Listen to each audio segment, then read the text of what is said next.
I'm going for that 70s stressed out office worker look today. The kind that would have their own pot of coffee on standby. Do you think this mug is period appropriate? I also do not take my coffee skinny and sweet because, unlike the villain of this show, I do not enjoy destroying my taste buds. Speaking of bad taste, 9 to 5.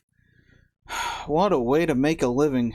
But first of all, a little bit about me. Hello folks, welcome to Jack Reviews Musicals. My name is Jack, and I am a musical theater superfan based in St. Louis, Missouri. This is my YouTube channel where I share my thoughts on all of the musical productions that I go out to see in the area. And in this video, I will be sharing my thoughts on Stray Dog Theater's production of 9 to 5, which played all the way back in April from the 2nd to the 25th of April of 2026. It's the stage musical adaptation of the 1980 movie of the same name. The film was written by Patricia Resnick and featured big-name stars Lily Tomlin, Jane Fonda, Dolly Parton, who gave us the chart-topping title song, and a glorious villain performance by the late great Dabney Coleman, who people of my generation were introduced to as the voice of the principal from Recess. 9 to 5 was a modest hit, but it did gain a big cult following for its gleeful satire of corporate culture and its employee empowerment stance. 9 to 5 was the progenitor of the modern workplace comedy. We have movies like Office Space and Horrible Bosses,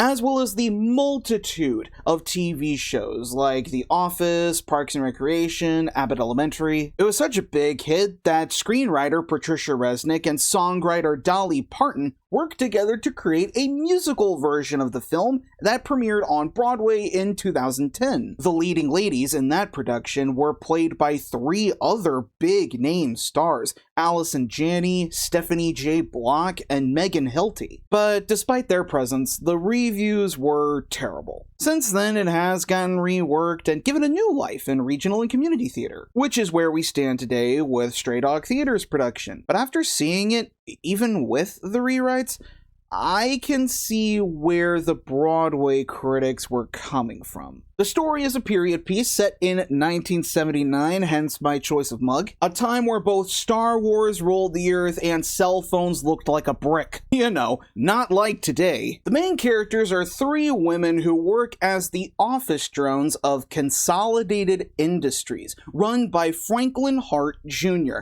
a sexist, egotistical, lying, hypocritical bigot. Their words, not mine. The first is Violet Newstead, a widowed mother who is the senior administrative supervisor of Consolidated. Violet is miffed at the company and with Hart specifically because even though she has worked for this company for 12 years and worked her way up to supervisor, she got passed over for an executive position in favor of an underqualified man. Next is Judy Burnley, a divorcee who never had an office job before, or really any job experience because she spent her entire adult life as the homemaker to her now ex-husband, who left her for a secretary. After overcoming some growing pains of having an office job for the first time, she begins eavesdropping on office gossip and uses her clerical privileges to eventually make the discovery that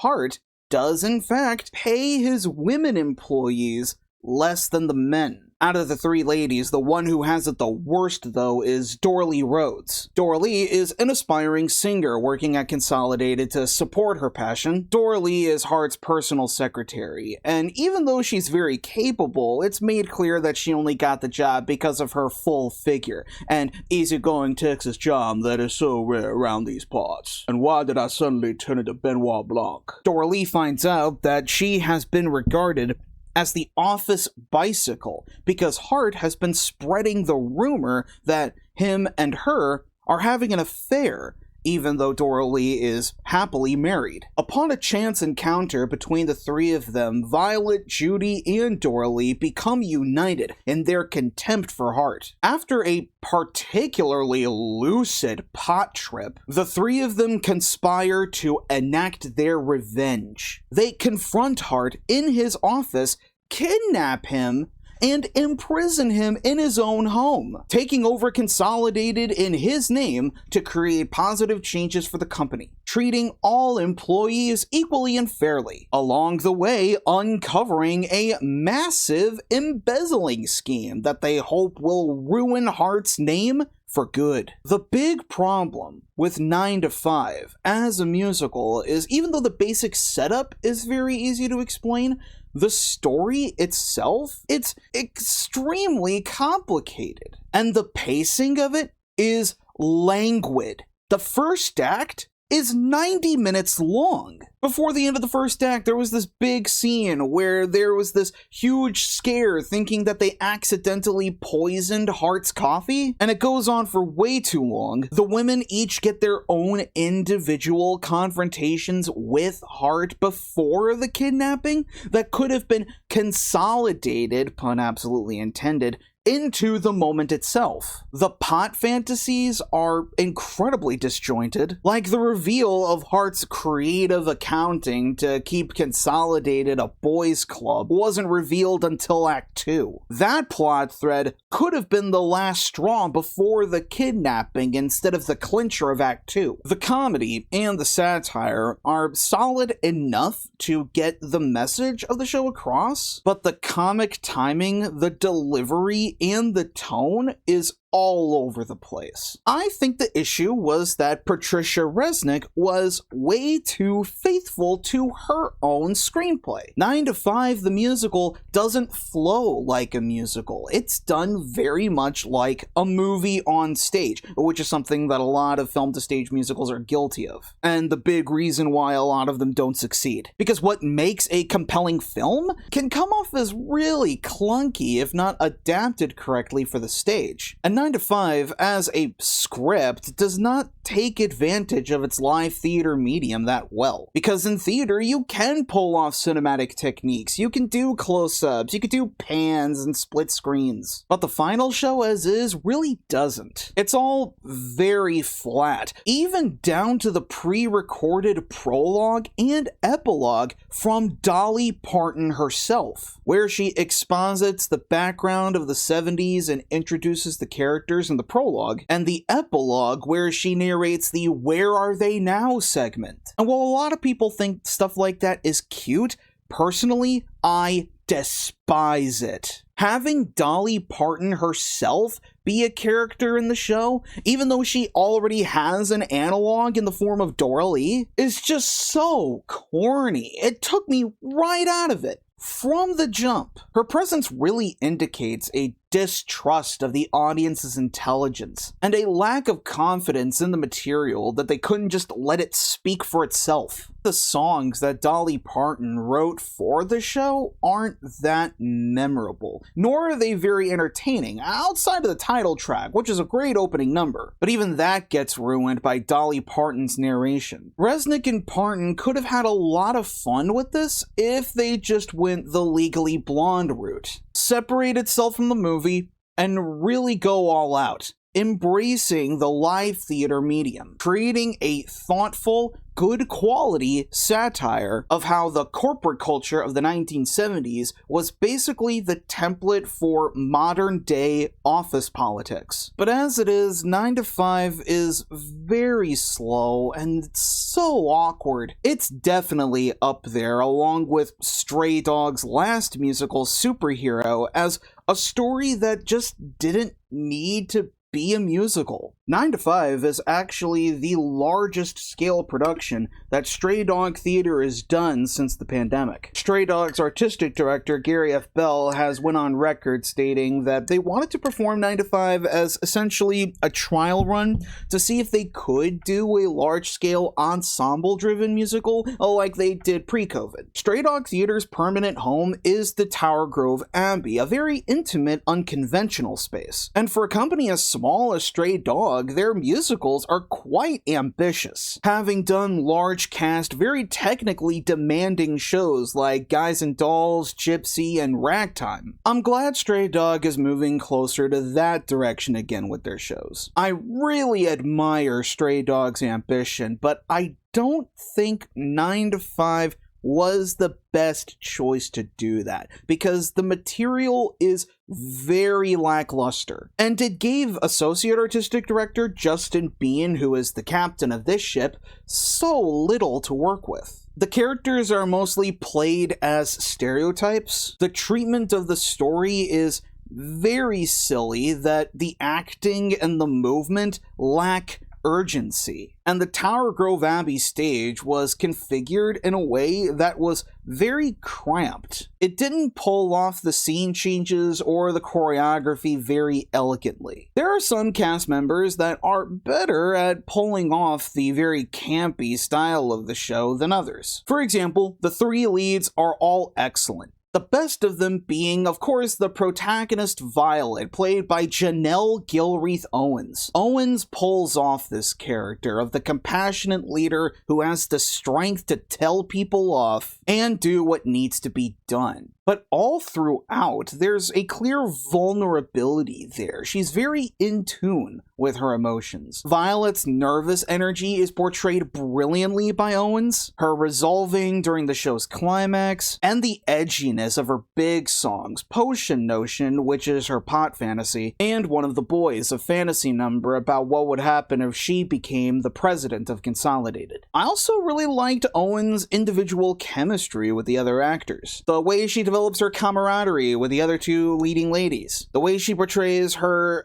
widow single parent dynamic, and her hesitation towards starting to date again. But that's not to say that the other two aren't up to par. Oh no, we got Mara Bellini as Judy. She is great. The mousy energy at the start of the show is pulled off incredibly well, and the way she portrayed her arc of finding the sympathy needed to move forward and assert herself was very natural. You really feel for her, especially in her 11 o'clock number, Get Out and Stay Out, where she finally stands up to her philandering ex-husband. And finally, there's Sarah Polizzi as Dorley, the Dolly Parton analog in the movie. Polizzi made a great choice of not trying to consciously do a Dolly Parton impression, but more just to capture the spirit of Parton's natural contradiction of a warm personality with a sharp tongue, a fierce attitude tempered with southern charm, on full display in the movie's other big hit, Backwoods Barbie, and Dorley's pot fantasy, Cowgirl's Revenge. The only major cast member of Stray Dogs production who I would say really does not pull off this style of acting is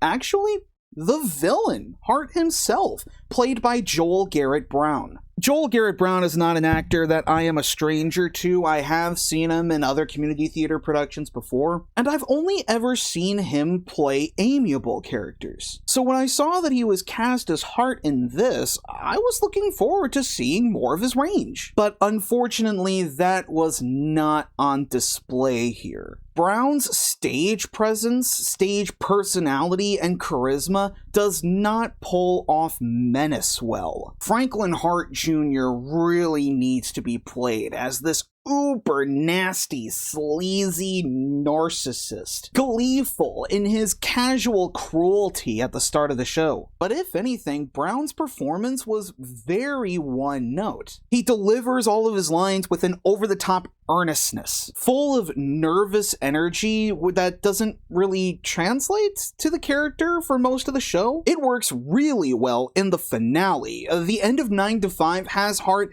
desperate to take back control of Consolidated, looking like he has been through hell. And Brown plays that aspect very well, but he plays that one note throughout the whole thing. There's no subtlety or nuance there. It's a performance that really does not stick with an audience or really make Hart a villain that we love to hate. This is one of a handful of musicals that I have reviewed for Jack Reviews Musicals where an actor was totally miscast. It really upsets me that I'm harping on Joel Garrett Brown so much because I like him as an actor. He's very talented and he has a lot of prospects that weren't very well utilized here, but I am hoping that when I review him in another show in the future that it's in a production that makes much better use of his talent. 9 to 5 is an ensemble-driven show, and there were a lot of ensemble members who did great work. Laura Lee Cairo plays Roz Keith, Hart's administrative assistant, desperate to do literally anything to be with him, much to his dismay. She was a great character, and Cairo played her very well. Now, she got a lot of laughs. Stephen Henley plays Violet Stoner's son, Josh, who gives the leading ladies the weed with which to fantasize their revenge. And Henley does a great stoner dude on stage. There's also Cole Gutman, and a practically unrecognizable performance as Joe, a young executive at the company who serves as Violet's love interest. His stage presence was very charismatic, and I liked his chemistry with Janelle Gilreath Owens. There's Scott Deakins-Fries as Dick, Judy's good-for-nothing ex-husband. I honestly think he should have been the one playing Franklin Hart Jr., but that's neither here nor there. I also like Josh Heffernan in the underutilized role of Dora Lee's devoted husband, Dwayne. He gets a good turn during Cowgirl's Revenge. There's Heather Feel as Hart's devoted wife, Missy, who has absolutely no clue about her husband's deviousness, and Rebecca Hadlid as Margaret, the office lush. The rest of the ensemble consists of, in alphabetical order, we have Jimmy Sapek, Ben Carlson, Tori Shea Cole, a performer simply known as Gansner, Steph House, Peter King, Annalise McCann, Corinna Redford, and Jasmine K. Wade. Most of the cast did a really good job in this production, but the movement from director Justin Bean and choreographers Sarah Ray Womack and Michelle Sauer were a bit too ambitious for their own good. The scene changes and the dance numbers were very overcrowded, not a lot of room for spectacular movement. And it translates to the show lacking in energy. I especially felt it in the opening number, 9 to 5. I thought the staging of that was kind of awkward. The fantasy sequences weren't treated very cinematically. And the endings of both acts just kind of had the actors standing there, like deers in headlights. There wasn't any sense of playfulness or urgency, it was just kind of rote. The cast sounded good at least, thanks to musical director Mal Golden. They led Stray Dogs Band with themselves on the keys. Alongside, we got Joshua Ryan on the bass, Mike Hansen on percussion, Jonathan Beck and Johnny Rettiano alternate on the guitar, Mo Carr and Chris Dressler alternate the trumpet, Grant Harris and John Lucas alternate the trombone, and Leah Gerdes and Mary Jewel Wiley play the reeds together in the pit. The band were the ones who provided a lot of the energy in this production, where I thought the flow of it overall was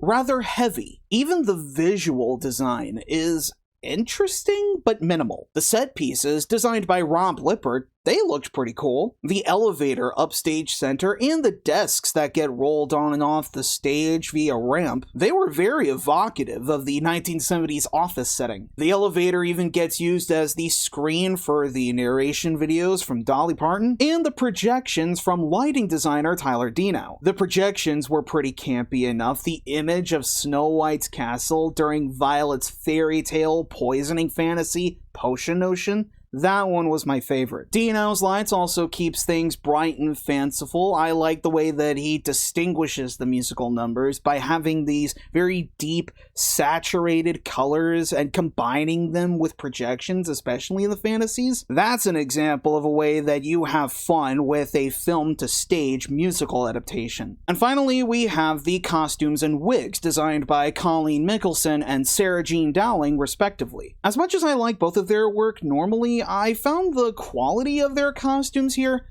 inconsistent. Joel Garrett Brown's suit as Hart is very loose. It doesn't fit him that great. And I could say the same thing for some of the women's outfits, Judy in particular. Sometimes it can go even the opposite direction, particularly with Violet. But the costumes that look good look really good. They're period appropriate, full of details. The patterns are intricate and lush. Even the way they shape the actors feel very uniquely 70s. I especially loved Dora Lee's outfits, particularly her wig. Even the way Violet's hair was styled was beautiful. So yeah, this production was overall a mixed bag. Despite all that's good about Stray Dog Theater's mounting of it, 9 to 5 as a musical is a lot less than the sum of its parts, and it made Stray Dog's mounting of it less than the sum of its parts. I didn't hate it, there was some level of entertainment value, the leading ladies were great, the story is really important, the central message of not just female empowerment, but